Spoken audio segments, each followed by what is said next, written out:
occidentale, il nous resterait, nous nous étions proposés d'examiner aussi rapidement l'attitude de civilisation, de culture et de comportement moderne sous le signe de la science face au problème de la mort, avec une approche très concrète.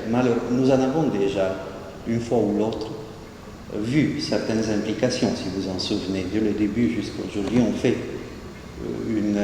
toujours une référence, puisque nous avons de propos délibérés à adopter une sorte de méthodologie ouverte, autrement dit.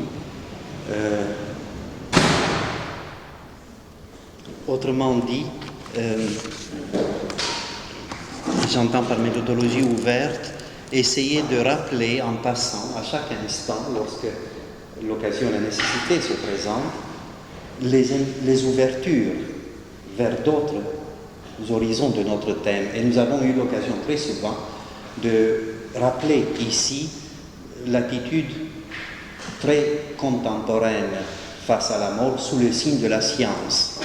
On pourrait s'en contenter, si vous voulez bien, de ce que nous avons plus ou moins évoqué ici et accorder un peu plus d'attention aux thèmes concernant l'approche religieuse, étude comparée de religion, pour terminer sur la révélation de la mort sous le signe de la lumière de Dieu dans le Christ. Bien, écoutez, on verra. Moi, j'avoue que personnellement, mais je me soumets à votre jugement encore une fois, cette possibilité de terminer le 29 plutôt que le 5 juin me semble, somme toute, malgré le sentiment de frustration qui s'en suivrait, me semble somme toute envisageable. Si on verra, mais laissons faire un peu les choses, d'accord?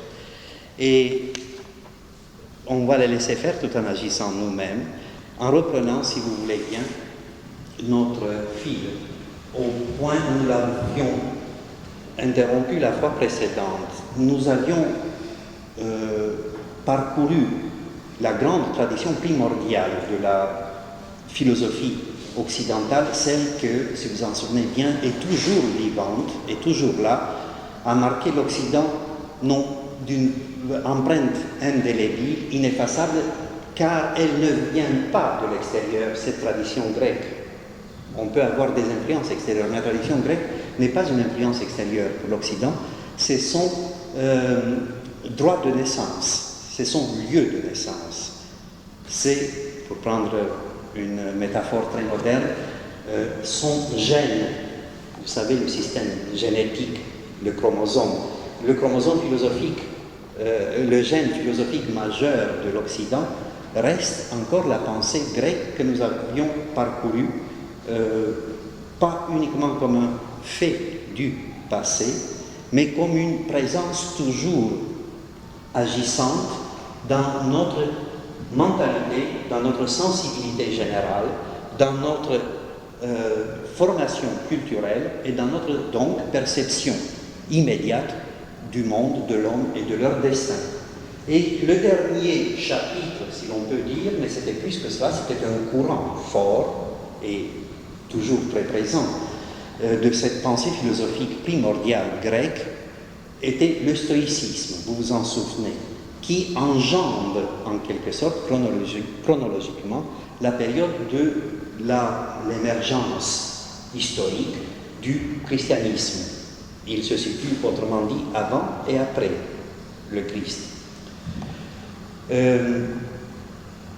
Et voici le christianisme qui surgit à l'Orient pour envelopper également l'Occident historique et en constituer, nous parlons historiquement et en termes de sciences religieuses, en constituer son autre élément majeur de définition de vie et de pensée.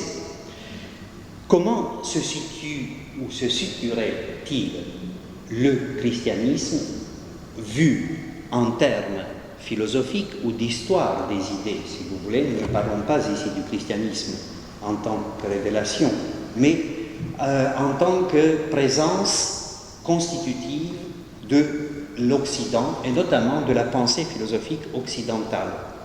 Comment pourrait-on le situer dans cet ensemble et dans ce contexte? C'est un lieu commun de dire qu'après le Christ, nul ne peut et ne pourrait philosopher comme avant le Christ. Le christianisme n'a rien essentiellement d'une philosophie. Il représente même le scandale majeur face à la tradition philosophique grecque, face aussi à d'autres formes de religion. Mais il représente le scandale majeur, même historiquement, ou si vous voulez, sociologiquement parlant. Et un Saint Paul, par exemple, en donne une expression véhémente, quasi, si l'on peut dire, insolente.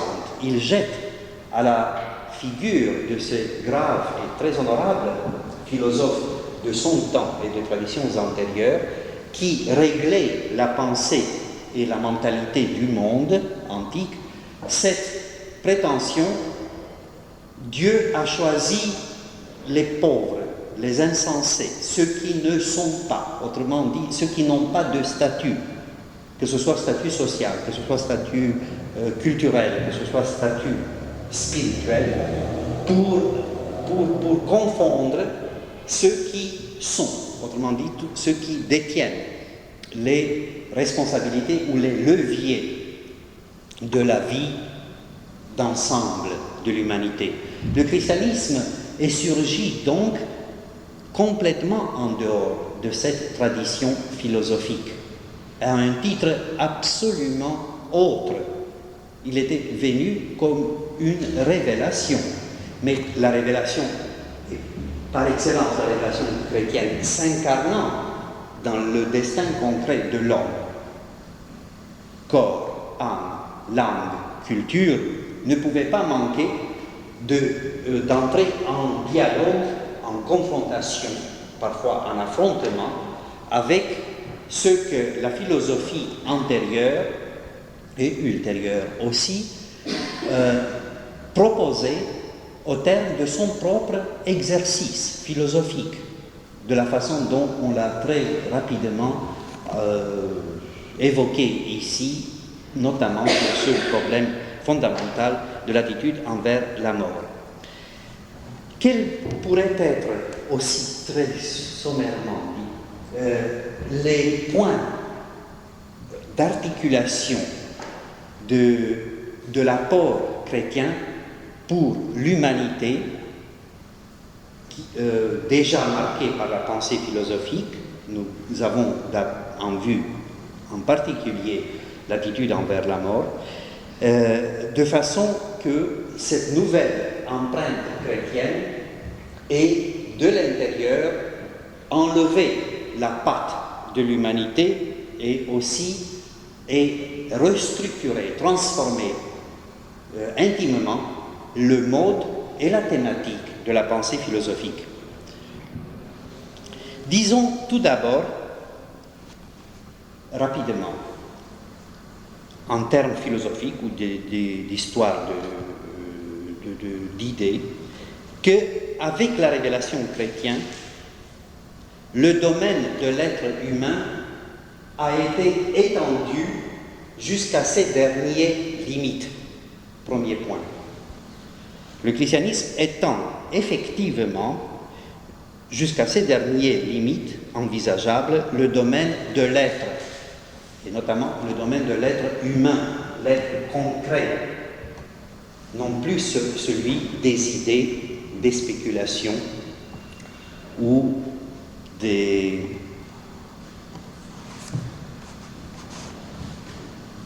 c'est clair, ou de certaines formes figurées. Concrètement, nous avons dit effectivement jusqu'à la dernière limite. Un premier élément important, de par son message essentiel, qui est la résurrection du Christ, et donc la résurrection de l'être humain, le dernier obstacle qui faisait toujours, permettez-moi ce terme, noir, devant la pensée philosophique, ainsi que nous l'avons vu, qui se refusait, autrement dit, de se laisser entraîner dans la démarche, dans la réflexion philosophique, qui restait comme une sorte d'opacité, à savoir le corps est également pris, enlevé dans ce message de la résurrection. Le corps n'est plus désormais un élément à refuser, à mépriser, à ignorer, à contourner ou à escamoter par une interprétation quelconque. Le corps est destiné à la même finalité, à la même, disons, réussite, ou au même échec, que la totalité de l'être. Le corps devient donc transparent. Et il est, autant que n'importe quelle autre forme de présence de l'être, porteur de symboles de lumière et de révélation. Le corps devient symbolique, entre parenthèses, c'est là le fondement le plus puissant du langage iconographique des premiers siècles chrétiens, qui rompait lui aussi avec toutes les traditions religieuses antérieures, pour qui Dieu, à juste titre, n'était pas représentable. Tu ne sculpteras, tu ne figureras pas, vous vous souvenez, le premier commandement, un des premiers commandements de la loi mosaïque, vous vous en souvenez. Le corps, désormais, peut porter, représenter Dieu, car il n'est plus cet obstacle, cet écran, cette prison ou ce tombeau que nous avons vu la fois précédente, si je ne m'abuse, en traduisant le soma, sema fameux, depuis l'aurore de la philosophie grecque, soma, sema, vous vous en souvenez, n'est-ce pas? Le corps est un tombeau, le corps est la prison de l'âme. Il est autant que l'âme, si vous voulez, cet enfant chéri des philosophes et des religions, autant que l'âme significatif de Dieu, parce qu'il a été bénéficiaire de la révélation, mieux encore, il est l'objet et le sujet de la résurrection. Bon, de la révélation de la résurrection. De l'autre côté, toujours de par son message central de la résurrection, le champ, l'espace de l'être s'étend jusqu'à l'éternité de Dieu. L'homme a accès à une durée qui, pour la révélation chrétienne, n'est plus limitée à cette seule durée terrestre. Elle est intrinsèquement ouverte à l'éternité. Et cette éternité, parce que le Christ, je parle en termes d'apport chrétien, parce que le Christ est venu dans le monde, cette éternité est déjà virtuellement commencée. Elle est tout à fait différente de l'immortalité, en quelque sorte, naturelle de l'âme, telle que les philosophes grecs l'ont si magnifiquement présentée. Vous me suivez? Elle est l'effet de cette nouvelle rupture, de cette nouvelle ouverture dans l'être. Il y a eu donc, nous parlons philosophiquement, comme une sorte d'extension explosive du domaine de l'être humain. Le corps y est compris, donc il devient objet, autant aussi justifié et justifiable de l'attention essentielle de la pensée philosophique, de la réflexion humaine. L'éternité est elle aussi présente dès ici-bas en tant que ouverture réalisée dans le Christ et promise, offerte à n'importe quel être. Vous voyez quelle explosion. En termes de philosophie, soudainement, du jour au lendemain, on peut dire, maintenant ne prenons pas ça à la lettre, puisque ça ne s'est pas passé, disons, en l'an 33, lorsque le Christ est ressuscité à 5h35 de l'après-midi. Ah, enfin, nous avons de quoi renouveler notre thématique philosophique. N'est-ce pas? Vous me comprenez?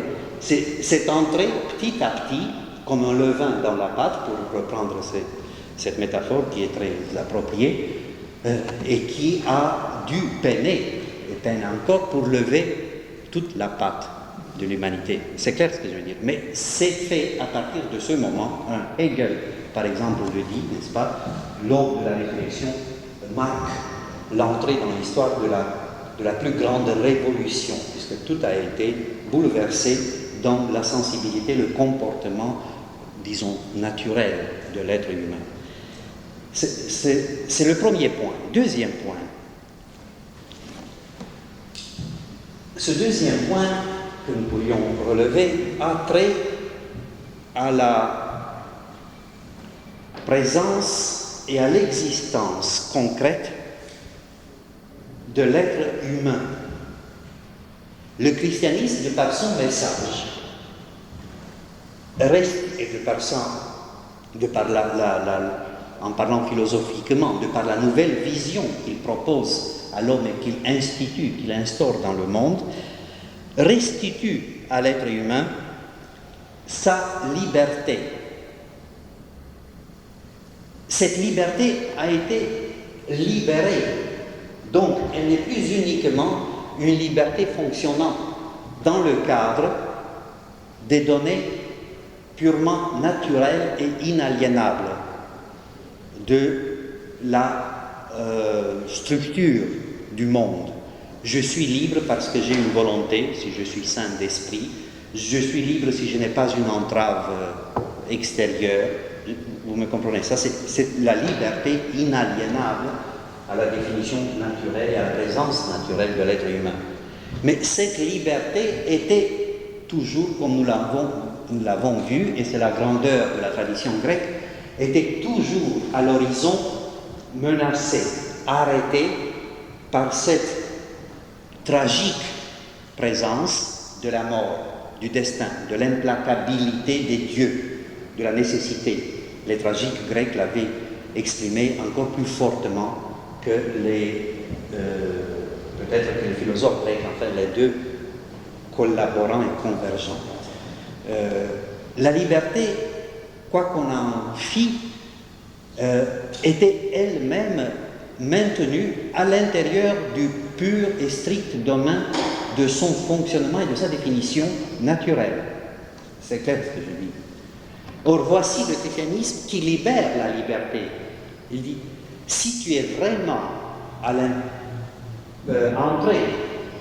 entré comme un greffe, un arbre, tu es greffé sur la nouvelle vérité, la nouvelle vie du Christ, ta liberté n'a plus rien à craindre, ni la vie, ni la mort, ni les obstacles naturels, ce qui est très intéressant, puisque tu peux utiliser désormais de tes moyens, qui sont aussi un don de Dieu, donc voué à l'éternité, à lui-même, tu peux utiliser pour inventer, pour améliorer, ainsi de suite. La liberté, donc, a été restituée à l'homme, et avec cette liberté libérée, restituée pleinement à l'homme, il y a un surcroît de responsabilité. Cette liberté n'est pas une liberté naturelle, elle est une liberté uniquement naturelle, elle est une liberté responsable. Responsable devant ce nouveau système de valeurs, pour parler neutre, pour parler philosophiquement, que le christianisme vient proposer à l'être. Mais cette liberté est aussi une liberté parce que responsable nous sommes toujours au deuxième point, qui se projette à travers l'histoire, ce qui était assez impensable. Autrement dit, ma liberté agit responsablement, donc il y a une réponse que je donne de par ma liberté au défi du monde, à l'appel de Dieu, et je pose de par l'exercice de ma liberté, de ma présence, aussi une question au monde, à Dieu, à mes semblables, qui répondront eux aussi. Et cette réponse nouvelle, qui se transmet de personne à personne, d'individu à individu, de génération en génération, constitue ce qu'on appelle histoire, vue sous cette histoire. La liberté de l'homme ne s'arrête pas avec l'individu personnel, ne s'arrête pas avec sa cité, la cité grecque ou les cités disparaissent. La liberté doit continuer à agir au-delà de toutes les vicissitudes, et c'est ça ce qui constitue la chaîne historique qui est effectivement un surgissement de la nouvelle révélation, du nouveau message chrétien. Ça c'est déjà connu.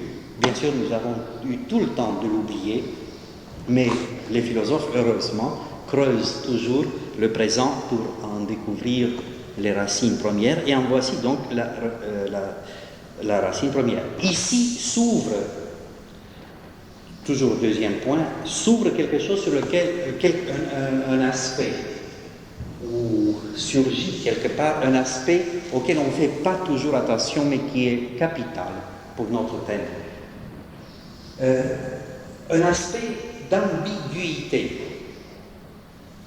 Parce que la liberté de l'homme ainsi restituée, ainsi agissant dans l'histoire d'une façon créatrice, obtient peut-être plus que par le passé, lorsqu'il y avait toujours le rappel tragique de la mort, du destin, de la limite des choses. Maintenant, tout ceci est ouvert, a disparu. La liberté obtient donc un champ d'action quasi infini, avec une possibilité de s'ancrer en elle-même jusqu'à l'oubli de Dieu.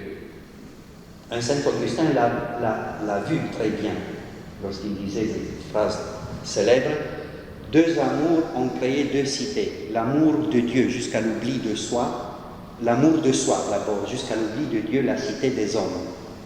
L'amour de Dieu jusqu'à l'oubli de soi, la cité des dieux. Donc, qui dit amour dit liberté, ça veut dire que l'exercice, le nouvel exercice de la liberté libérée, ainsi que nous l'avons dit, restituée complètement à l'homme, devient quelque chose en soi enivrant,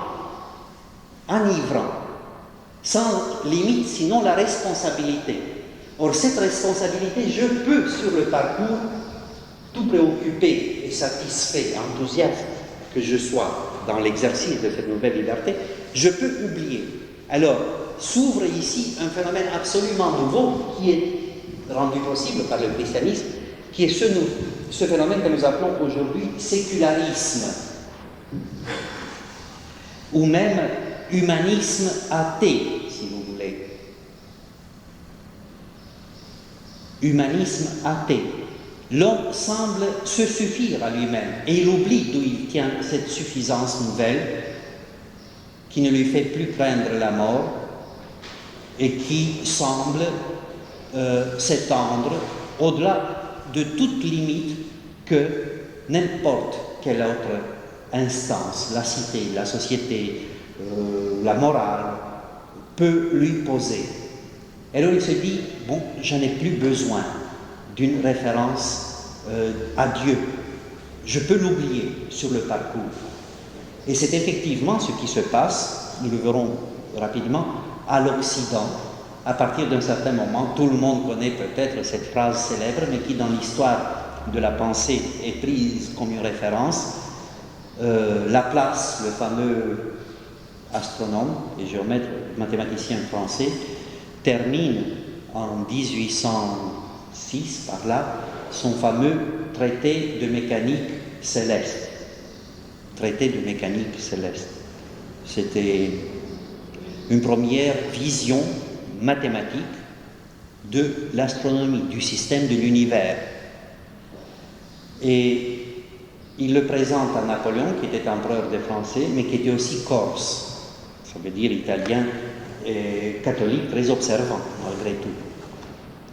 Et Napoléon, bien sûr, lui aussi officier d'artillerie, c'était un géomètre assez acceptable, assez potable, le lit, et puis il le rappelle, il dit, mais messieurs, je ne vois pas faire mention de Dieu dans ce système de mécanique céleste. On parle des cieux, on parle de l'univers, et je ne vous vois pas mentionner Dieu.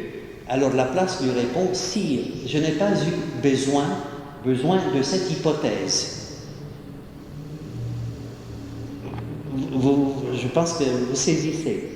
Ce n'est pas que Laplace fut athée personnellement ou qu'il y eut quelque chose, mais il avait découvert et il exerçait à l'intérieur de ce système se suffisant en lui-même, purement séculier, on peut dire. Je donne un exemple dans le domaine scientifique, puisque c'est par là que ça commence, mais qui peut s'étendre au domaine moral, au domaine social, au domaine économique, ainsi de suite. C'est clair?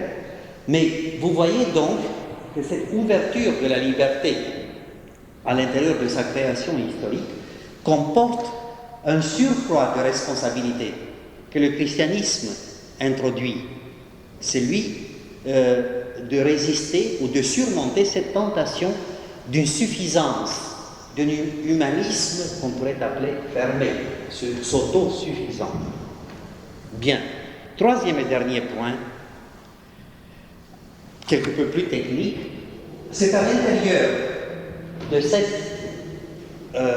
entrée de la vérité chrétienne dans l'histoire de l'humanité que de nouvelles catégories de vie et de pensée se constituent, qui deviendront objets de réflexion philosophique en soi, autrement dit parfois en oubliant ou en ne tenant pas compte, pour une raison ou pour une autre, de leur origine ou de leur référence chrétienne. Parmi ces catégories qui sont devenues ensuite le tissu commun, fondamental de la pensée occidentale et depuis quelque temps de la pensée universelle, on peut dire entre parenthèses que c'est peut-être une des ruses de Dieu. Hegel parlait des ruses de l'histoire, que d'avoir pris ce biais d'un Occident en quelque sorte séculier, si vous voulez, pour s'étendre là où un message purement religieux n'aurait pas pu trouver le moyen d'accéder, autrement dit, s'étendre à travers la culture occidentale, philosophique, scientifique, qui véhiculait de ces vérités d'origine chrétienne, qui sont en train d'ensemencer, de marquer la nouvelle universalité planétaire de l'histoire. Je ne sais pas si je fais là ce que je dis. Peut-être une ruse de Dieu, on verra ça plus tard, on ferme la parenthèse. Eh bien, donc, ces catégories nouvelles, qui sont impensables au sens propre du terme, en dehors de leur référence au message chrétien, deviendront le tissu normal et universel de la pensée philosophique ultérieure. Comme par exemple, nous avons dit personne, déjà, vous vous en souvenez, d'origine chrétienne. Mais il y en a d'autres,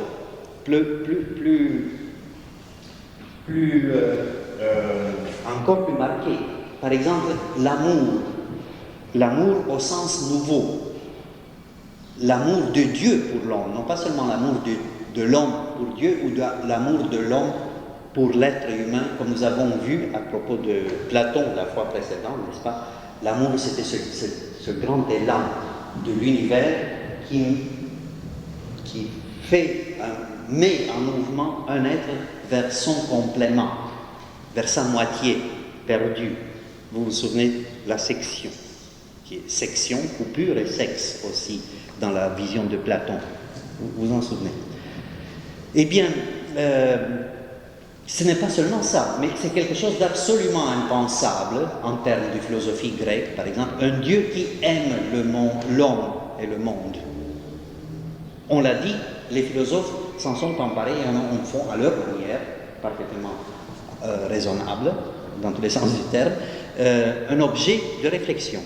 Il y en a d'autres, la fidélité, comme catégorie de pensée philosophique, pas seulement la fidélité commune, n'est-ce pas, entre deux parties d'un contrat, par exemple.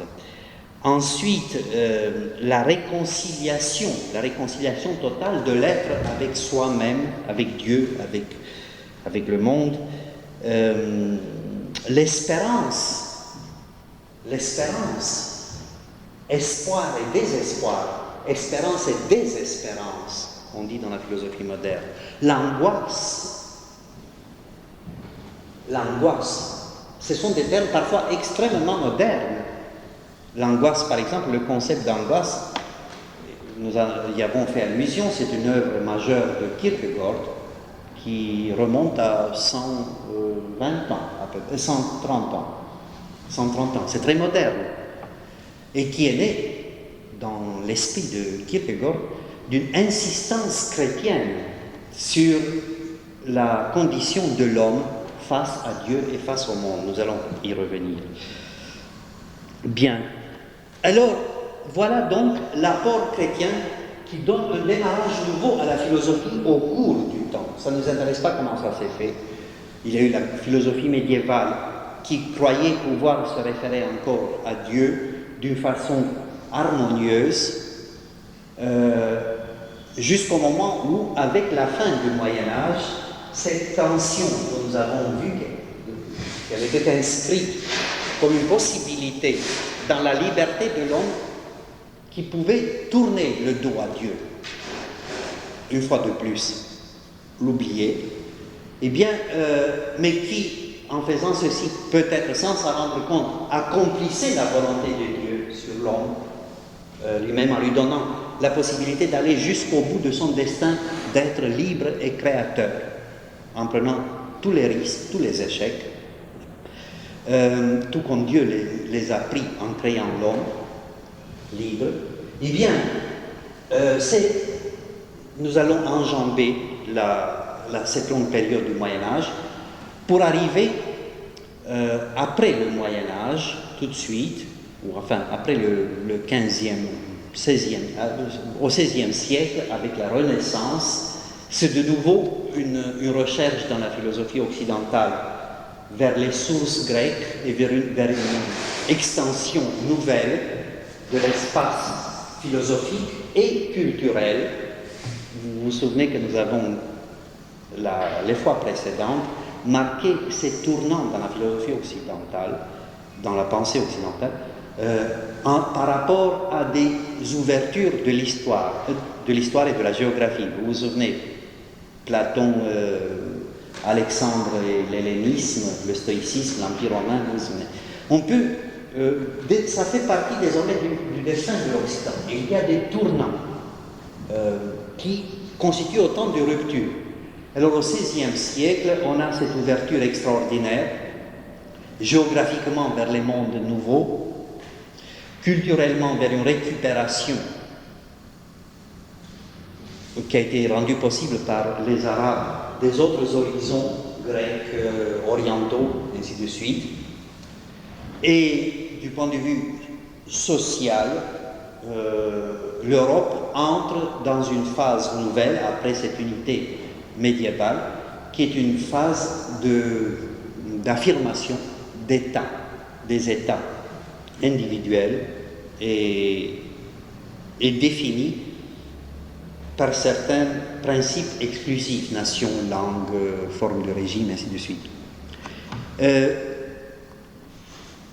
On pourrait prendre cependant un seul cas ici, peut-être, parce qu'il représente comme une sorte à la fois de conscience chrétienne, de puissance de pensée philosophique et d'anticipation sur le destin de la philosophie occidentale jusqu'à nos jours, à savoir Pascal,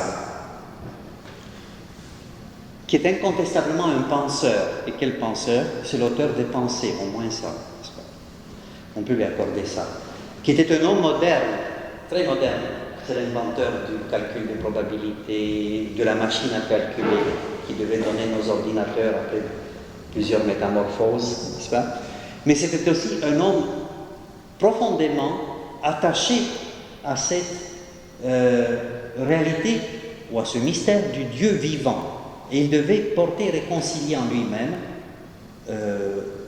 ou au moins exprimer cet ensemble dont l'homme occidental, désormais, est lui-même tissé. Or, Pascal, on pourrait l'aborder ici selon trois lignes d'approche pour voir l'intérêt qu'il présente toujours. D'abord, Pascal se situe résolument, ce qui était à l'époque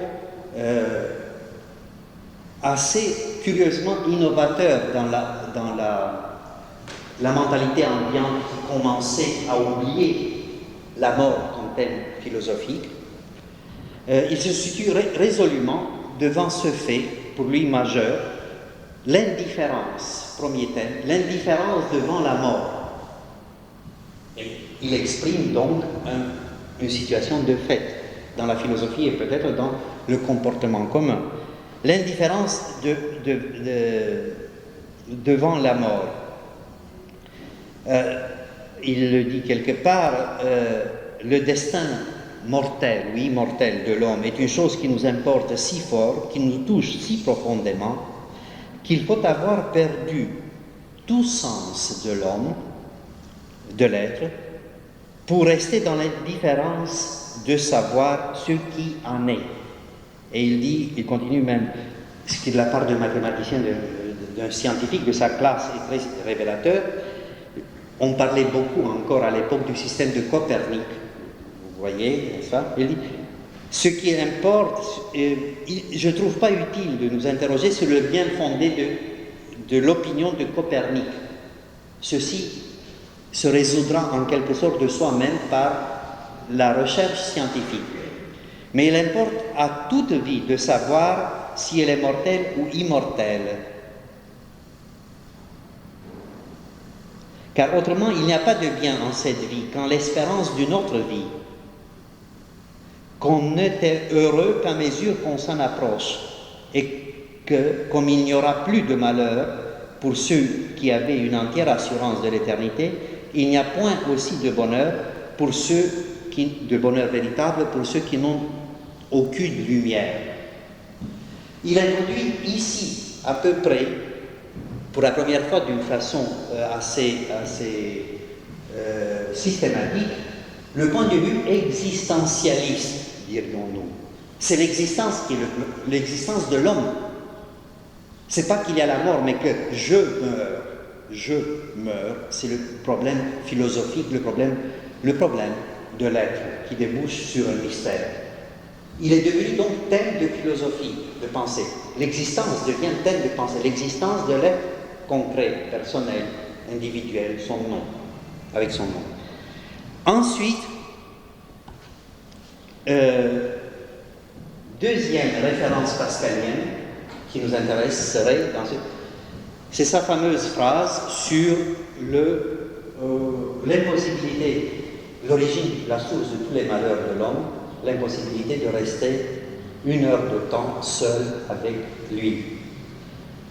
Dans cette seule phrase, Pascal tranche entre une attitude d'existence, si vous voulez, ouverte par l'intériorisation. Si je reste avec moi-même, je peux trouver donc dans ce mystère que je représente les réponses de quoi occuper toute ma réflexion, toute ma vie, ou si je ne le fais pas, c'est que je suis un agité. Autrement dit, un être qui peut réaliser beaucoup de choses, mais dans une sorte de fuite. Là aussi, il anticipe d'une façon étonnante une conduite de l'homme qui devient de plus en plus évidente de nos jours, n'est-ce pas, qui est celle d'une fuite de soi. Puisque je ne peux pas, j'ai perdu cette voie, cette clé qui ouvre l'intériorité par où je puisse entrer dans la